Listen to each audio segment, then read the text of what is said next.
আপনি কি graduate, computer অ্যাপ্লিকেশনে কোনো সার্টিফিকেট আছে, অথবা computer application MCA, BCA, computer সায়েন্সের বিএসসি অথবা বিই, বিটেক হয়ে আছেন, তাহলে আজকের জব নোটিফিকেশনটা আপনার জন্য। হ্যালো বন্ধুরা, welcome to yes you can do this, আপনাদের নিজস্ব চ্যানেল। আজকের যে নোটিফিকেশনটা নিয়ে এসেছি, আপনারা ডিটেলস যে নোটিফিকেশনটা সেটা আপনারা ডেসক্রিপশন বক্সে গিয়ে দেখে নিতে পারেন। খাদ্য দপ্তর থেকে বেরিয়েছে, পশ্চিমবঙ্গে পোস্টিং হবে, কিভাবে আপনারা অ্যাপ্লাই করবেন, কি ডিটেলস আছে সেগুলো সব আমি আমার কম্পিউটার স্ক্রিনে নিয়ে গিয়ে আলোচনা করব। যদি ভালো লেগে থাকে তাহলে শেষে গিয়ে অবশ্যই লাইক বাটনটি প্রেস করবেন এবং চ্যানেলটিকে সাবস্ক্রাইব করে রাখবেন পরের নোটিফিকেশনের জন্য। তাহলে চলুন আজকে আমি আমার কম্পিউটার স্ক্রিনে নিয়ে যাই, কিভাবে অ্যাপ্লাই করতে হবে সব ডিটেলস আমি আলোচনা করে নিই। প্রথম যে পোস্টটা আমি বলবো সেই পোস্টটার নাম হচ্ছে ডেটা এন্ট্রি অপারেটর, ডিইও। এর জন্য আপনাদের গ্র্যাজুয়েট হতে হবে, কম্পিউটার অ্যাপ্লিকেশনে ডোয়েক যেটা আগে ছিল তার সার্টিফিকেট লাগবে, সার্টিফিকেট থাকবে, এবং যদি আপনাদের গ্র্যাজুয়েশন করা থাকে তাহলে আপনারা অ্যাপ্লাই করতে পারবেন। সেক্ষেত্রে বেতন আপনাদের হবে 16,000 টাকা পার মান্থ, মানে প্রতি মাসে কিন্তু আপনারা 16,000 টাকা বেতন উইথড্র করতে পারবেন, মানে এখানে 16,000 টাকা বেতন হবে।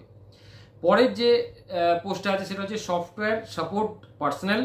এক্ষেত্রে আপনাদের যদি বিএসসি থাকে কম্পিউটার সায়েন্সে, অথবা বিসিএ করে থাকেন, বা ডোয়েক এ লেভেলের যদি কোর্স করে থাকেন, 3 বছরের কোর্স হবে, যেটা ডিউরেশন হবে, তাহলে কিন্তু অ্যাপ্লাই করতে পারবেন।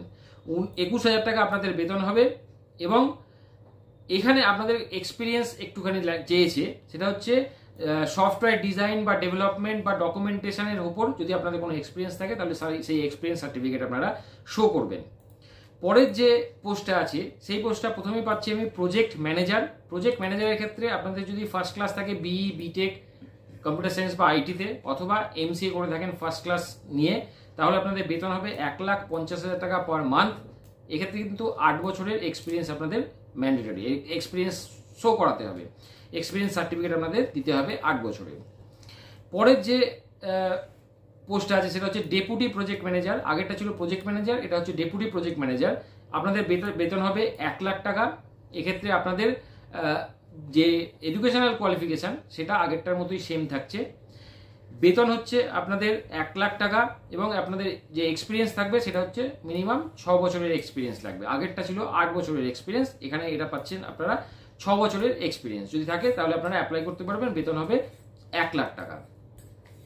পরের যে আছে সেটা হচ্ছে সিনিয়র সফটওয়্যার ডেভেলপমেন্ট। সেক্ষেত্রে আপনাদের ফার্স্ট ক্লাস বিই, বিটেক বা এমসিএ করা থাকলে বা এমএসসি করা থাকলে আইটি কম্পিউটার সায়েন্সে আপনারা অ্যাপ্লাই করতে পারবেন। বেতন হবে 75,000 টাকা পার মান্থ। 5 বছরের এক্সপিরিয়েন্স থাকলে আপনারা অ্যাপ্লাই করতে পারবেন। ডেটাবেস অ্যাডমিনিস্ট্রেটর হিসাবে আপনারা অ্যাপ্লাই করতে পারবেন। সেক্ষেত্রে আপনাদের বেতন হবে 75,000 টাকা পার মান্থ। ফার্স্ট ক্লাস লাগবে বিই, বিটেক বা এমএসসিতে, আইটি এবং কম্পিউটার সায়েন্সে, অথবা এমসিএ করলে আপনারা অ্যাপ্লাই করতে পারবেন। সেক্ষেত্রে আপনাদের 5 বছরের এক্সপিরিয়েন্স লাগবে ডেটাবেস হ্যান্ডলিং এর উপর, মানে যারা ডেটাবেস হ্যান্ডলিং করেছেন 5 বছরের এক্সপিরিয়েন্স আছে তাহলে কিন্তু আপনারা অ্যাপ্লাই করতে পারবেন। নেক্সট যে পোস্ট আছে সেটা হচ্ছে সফটওয়্যার ডেভেলপার। সফটওয়্যার ডেভেলপার হিসাবে আপনারা অ্যাপ্লাই করতে পারবেন। First class BE, BTech, MSc যদি আইটি কম্পিউটার সায়েন্সে থাকে, বা এমসিএ যদি ফার্স্ট ক্লাস করা থাকে তাহলে আপনারা অ্যাপ্লাই করতে পারবেন। 40,000 টাকা পার মান্থ আপনাদের বেতন হবে, এবং এখানে এক্সপিরিয়েন্স লাগবে হচ্ছে 1 বছর। 1 বছরের যদি এক্সপিরিয়েন্স থাকে তাহলে আপনারা কিন্তু অ্যাপ্লাই করতে পারবেন। এবার অ্যাপ্লাই তো আপনারা করলেন, কিভাবে আপনাদের সিলেকশনটা হবে? সেখানে আপনাদের স্ক্রুটিনি এবং শর্টলিস্টিং যে ক্যান্ডিডেটদের হবে তার একটা প্রোফার্মা এরা দিয়ে দিয়েছে। সেকেন্ডারি এক্সামিনেশন মানে মাধ্যমিকের ক্ষেত্রে 10 মার্কসের একটা, কেউ ধরুন 60% পেয়েছে তাহলে সেখানে 6 মার্কস নেবে। টোটাল 10 মার্কসের একটা ওয়েটেজ আছে। হায়ার সেকেন্ডারির ক্ষেত্রে 20 মার্কসের একটা ওয়েটেজ আছে।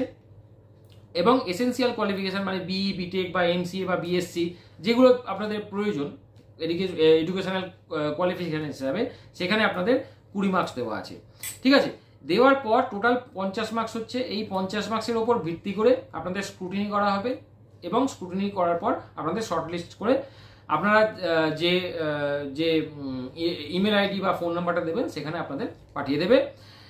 শর্টলিস্টেড ক্যান্ডিডেটদের একটা রিটেন টেস্ট হবে, সেটা 90 মার্কসের রিটেন টেস্ট হবে, এবং তারপরে 10 মার্কসের একটা ইন্টারভিউ হবে। ইন্টারভিউ এগুলো সব কমপ্লিট করার পর ফাইনাল সিলেকশন হবে, এবং ফাইনাল সিলেকশন হওয়ার পর আপনাদের জয়েনিং দেওয়া হবে। কোথা থেকে বেরিয়েছে দেখুন, কোথা থেকে বেরিয়েছে? Government of West Bengal food and supplies department Khadyashri ভবন থেকে কিন্তু এই নোটিফিকেশনটা বেরিয়েছে।